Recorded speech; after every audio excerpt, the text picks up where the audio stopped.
हर रसोई कुछ कहती है।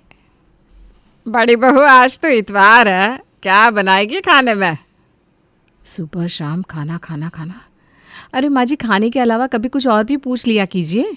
रविवार है तो इसका क्या मतलब है? पेट तो वही है ना। रविवार का मतलब स्पेशल ही बनेगा, ये कौन सी किताब में लिखा है? मुझे सब पता है, एक नंबर की काम चोर हो तुम दोनों की दोनों। कहीं कुछ बनाकर खिलाना ना पड़ जाए इसलिए पहले ही हाथ भर की जुबान चला देती हो कि पूछने वाला का अपने आप मूड खराब हो जाए और वो गुस्से में आकर तुमसे खाना बनाने को कहे ही ना।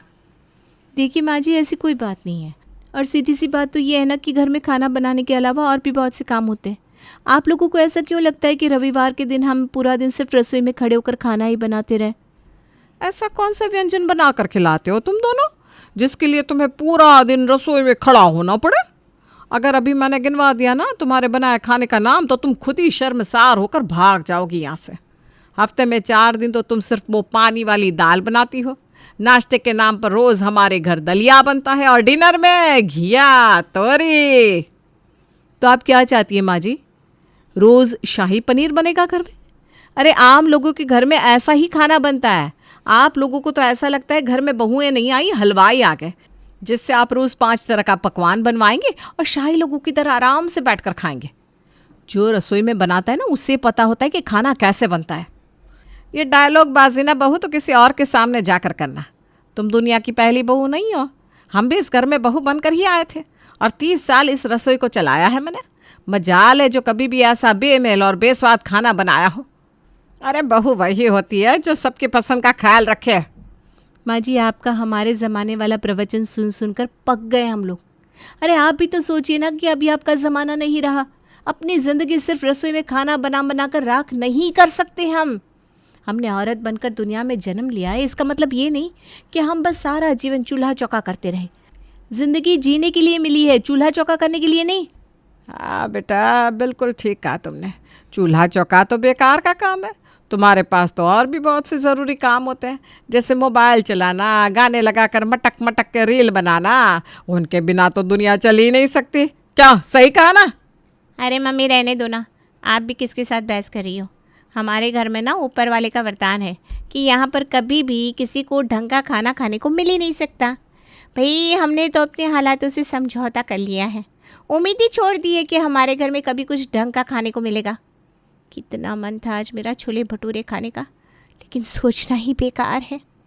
अरे सोचना बेकार क्यों है? अभी कान उमट कर बनवाती हूँ इनसे छोले भटूरे।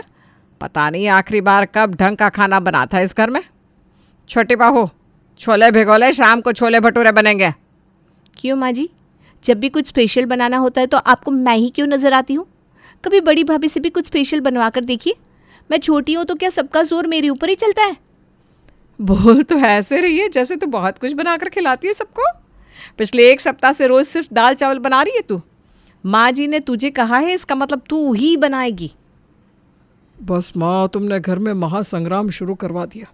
अब दोपहर तक ये दोनों इसी बात पर बहस करेंगी और होना वही है। अंत में ऐसे छोले भटूरे बनकर आएंगे ना कि उसे देखकर आदमी आत्महत्या कर ले। बिल्कुल ठीक कह रहे हो भैया। कभी कभी तो मन करता है कि ऐसे कलेश मचवा कर खाना बनवाने से तो अच्छा है इंसान बाहर जाकर ढाबे में खरीद कर खा ले। कम से कम सुकून से 2 रोटी तो खाने को मिलेगी। मनु रहने दो, नहीं खाना मुझे कोई छोले भटूरे। तुम अपना वही दाल चावल बना लो। तुमसे इससे ज़्यादा उम्मीद करना ही बेकार है। ठीक कह रहे हो आप। मेरा भी ना सोच सोच के दिमाग ख़राब हो गया था। कौन घंटों तक किचन में खड़े होकर छोले भटूरे बनाएगा? आप ही हो एक इस घर में जो मुझे समझते हो। रहने दो भैया, अब मुझे समझ में आ गया है कि ये दोनों भाभी ऐसी क्यों हैं। आप ही दोनों ने इतना सर चढ़ाया है कि आज हमारे घर की ऐसी हालत हो गई है। ले देकर किसी तरह भाभी कुछ ढंग का खाना बनाने के लिए तैयार हुई थी और उसमें भी आपने जाकर बीच में टांग मार दी।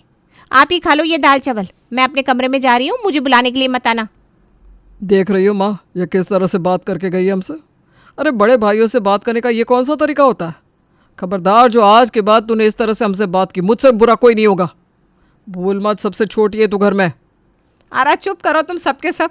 ज़रा सी बात पर पूरे घर में कलेश मचाकर रख दिया है। ऐसा है बहू, भर गया मेरा भी पेट। मेरे लिए भी खाना आज मत ही बनाना। मैं अभी अपने कमरे में जा रही हूँ। खाना बनने से पहले ही पूरे परिवार में क्लेश मच गया था, जिसके कारण सभी का मन खराब हो गया था और इसीलिए बारी बारी से सभी लोग गुस्से में अपने अपने कमरे में पैर पटकते हुए निकल जाते हैं। अगले दिन कला, अरे कितनी बार से आवाज लगा रही हूँ, मेरी आवाज सुनाई नहीं देती क्या तुम लोगों को? क्या हुआ माँ जी? आपकी आवाज़ लगते ही तो आ गई ना। मैं गुस्से में क्यों दिखाई दे रही है? अरे गुस्सा नहीं हूँ, मैं ये कह रही हूँ कि मैं कीर्तन में जा रही हूँ और अब शाम तक लौटूंगी। लेकिन माँ जी अभी तो खाना भी नहीं बना। खाना खाकर तो जाएंगी ना आप? ऐसे ही भूखे पेट चली जाएंगी क्या? अरे तू रख ले अपना खाना अपने पास। खाना खाना ऐसा कर रही है जैसे पता नहीं 56 भोग बनाए होंगे तूने मेरे लिए। नहीं खाना मुझे कोई खाना वाना। सास प्रीतो गुस्से में घर से बाहर निकल गई। भाभी क्या बात है? माँ जी इतना गुस्से में क्यों नज़र आ रही थी? कुछ बात हुई है क्या? अरे बात क्या होगी, माँ जी की तो आदत ही है, जब भी बात करती हैं ऐसी ही बात करती हैं जैसे लठ मार रही हो। पता नहीं हमने उनका ऐसा क्या बिगाड़ रखा है जो सीधे मुंह बात तक करना ज़रूरी नहीं समझते। अरे माँ जी के बारे में क्या बात करें, यहाँ तो ऐसा लगता है घर में हर कोई बात बात पर सर फोड़ने को तैयार रहता है। आपने देखा नहीं सुबह के समय ये दोनों भाई भी कैसे बात बात पर लड़ने को आते हैं। भाभी ऐसा लगता है हमारे घर का ना माहौल ही ख़राब हो गया है। कोई किसी के साथ सीधे मुंह बात करने को तैयार नहीं है। मुझे तो कभी कभी ऐसा लगता है कि किसी की काली नज़र लगी है हमारे घर पर। वरना ऐसी भी क्या बात है कि परिवार में कोई भी किसी के साथ सही से बात ना करे। बात तो तेरी एकदम सही है। कहीं सच में हमारे परिवार को किसी की काली नज़र तो नहीं लग गई? तू कहे तो कोई उपाय वगैरह करवाया जाए। भाभी अपने घर की भलाई के लिए लोग क्या कुछ नहीं करते, हम भी कोशिश करके देख लेते हैं। दोनों बहू मिलकर मंदिर में बैठने वाले पंडित जी के पास जाती हैं और उन्हें अपनी पूरी समस्या बताती हैं। अब लोगों की कुंडली देखकर मुझे इतना समझ में आ गया कि आपके ऊपर राहु की महादशा चल रही है। आप लोगों को महा उपाय करना होगा, तभी आपके घर से राहु की महादशा खत्म हो जाएगी। उसी के कारण परिवार में सबके संबंधों में कटुता आ गई है। संबंध तभी मधुर होंगे जब आप राहु को प्रसन्न कर लेंगे। भाभी पंडित जी तो मुझे बड़े पहुँचे हुए लग रहे हैं, इनसे कहकर शांति का उपाय करवा लेते हैं। दोनों बहू पंडित जी को 5,000 रुपये देकर ग्रह शांति का उपाय करने के लिए कहती हैं। लेकिन 5,000 खर्च करने के बाद भी घर में किसी के व्यवहार में कोई अंतर नहीं आया था। देख रही हो भाभी, पंडित जी की ग्रह शांति का तो हमारे घर के ऊपर कोई असर नहीं हुआ। लग रहा है कोई बहुत बड़ी बला है हमारे घर के ऊपर, जिससे निपटना पंडित जी के बस का ना है। क्या कहती हो, किसी तांत्रिक से संपर्क किया जाए? देख छोटी, पंडित ना सही तांत्रिक ही सही, मुझे कोई ऐतराज़ नहीं है। तू देख कोई हमारी समस्या का हाल बताने वाला मिल जाए तो फिर क्या दिक्कत है। अपने परिवार में हो रहे इन रोज़ रोज़ की लड़ाई झगड़ों, मनमुटाव और क्लेश से बचने के लिए दोनों बहुएं कई पंडित, बाबा और ओझाओं के चक्कर लगाती हैं, लेकिन कोई भी उनकी समस्या का सही हल नहीं बता पाता। हर बार उन्हें हज़ारों का चूना लग जाता और रिजल्ट वही, ढाक के 3 पात ही रहते। एक दिन, नमस्ते आंटी जी, आज मेरे बिट्टू का जन्मदिन है। आज रात को आप सबको मेरे घर पर डिनर के लिए आना है। ज़्यादा लोगों को इनवाइट नहीं किया, लेकिन आप तो पड़ोसी हो ना। पड़ोसियों के साथ तो मिलजुल कर सेलिब्रेट करने से हर दिन का इम्पोर्टेंस बढ़ जाता है। क्यों आंटी जी? बिल्कुल ठीक कह रही हो बेटा।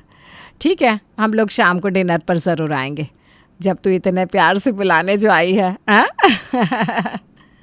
शाम के समय सभी लोग तैयार होकर पड़ोसन के यहाँ डिनर पर पहुँच जाते हैं।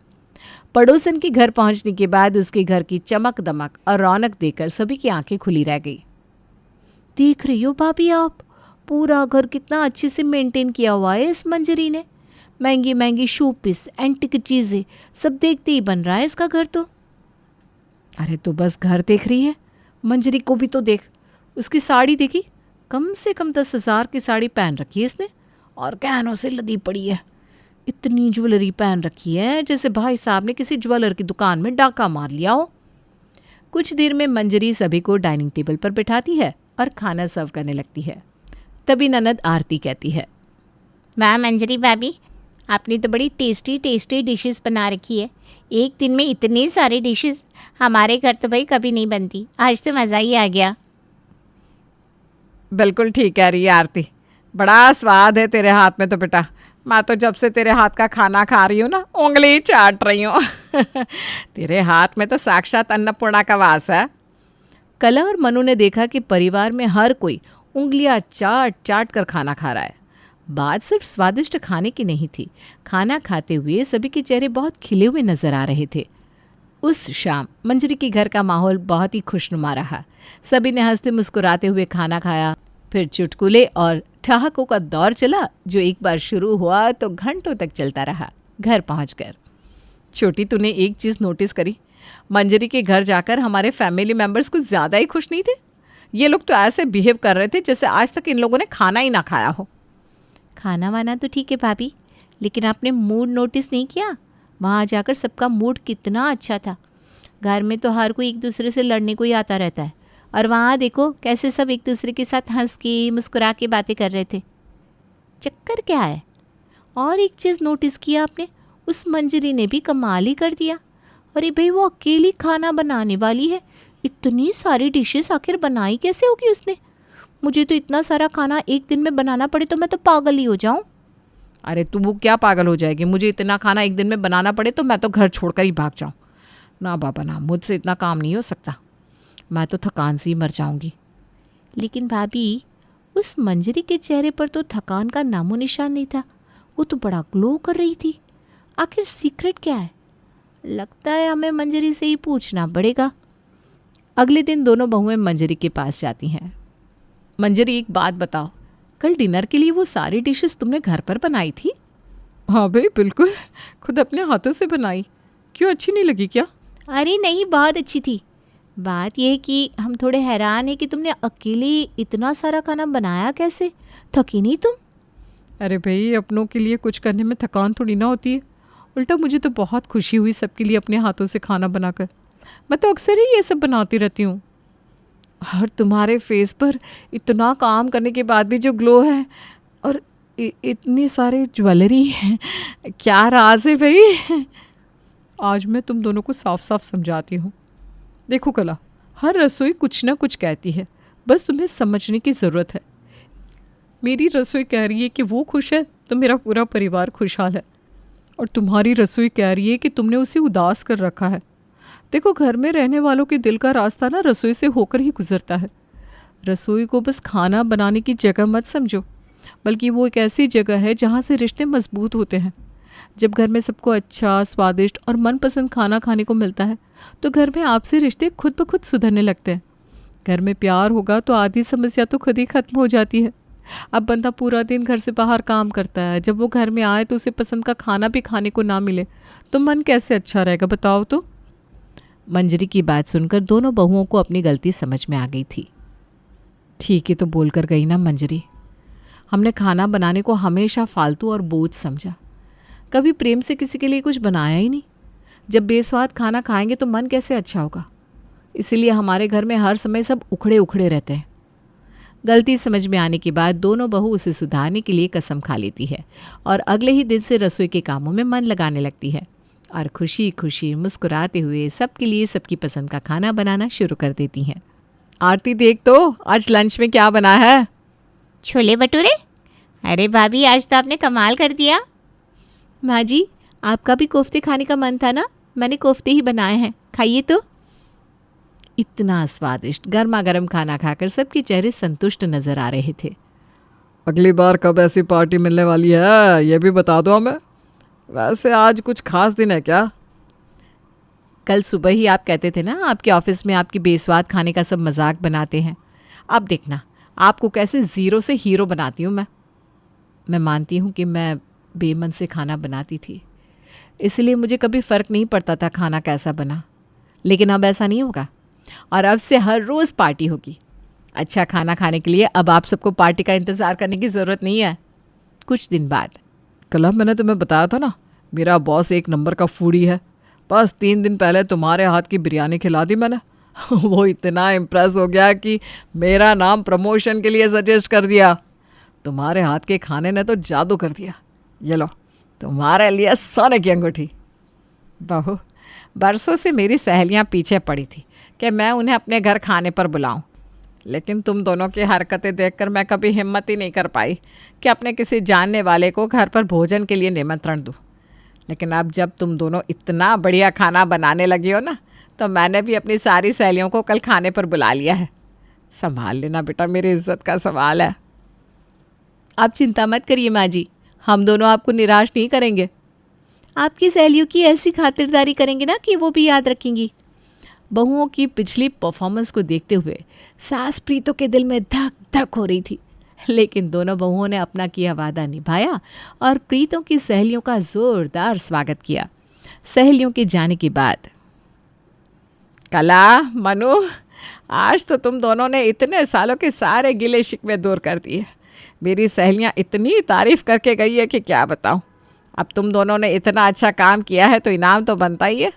ये लो, ये मेरे खानदानी कंगन जो मुझे मेरी सास दे दिए थे, आज से ये तुम दोनों के हुए। मम्मी जी, ये कंगन तो आप किसी को छूने भी नहीं देती थी, आज हमें क्यों दे रही हैं? अरे बेटा, कंगन तो क्या, ये घर, ज़मीन, मकान सब तुम्हारा ही तो है। बस तुमने आज इतना दिल खुश कर दिया कि मैंने सोचा मेरे मरने के बाद जब मिलेगा तब मिलेगा। आज मैं अपने हाथों से अपनी बहू को पहनाऊंगी। मंजरी ने बिल्कुल सही कहा था। हर रसोई कुछ कहती है और हमारी रसोई चिल्ला चिल्ला कर कह रही थी कि इस घर में संबंधों को सुधारने के लिए रसोई को सुधारने की ज़रूरत है। लेकिन हम बस अपनी रसोई को इग्नोर ही करते जा रहे थे। हमने रसोई को समय देना शुरू किया तो सारे रिश्ते अपने आप सुधरते चले गए। हर घर का माहौल देखो कितना अच्छा हो गया। वो कहावत एकदम सही है कि किसी के भी दिल का रास्ता उसके पेट से होकर जाता है और पेट का रास्ता रसोई से। क्यों, ठीक कहा ना?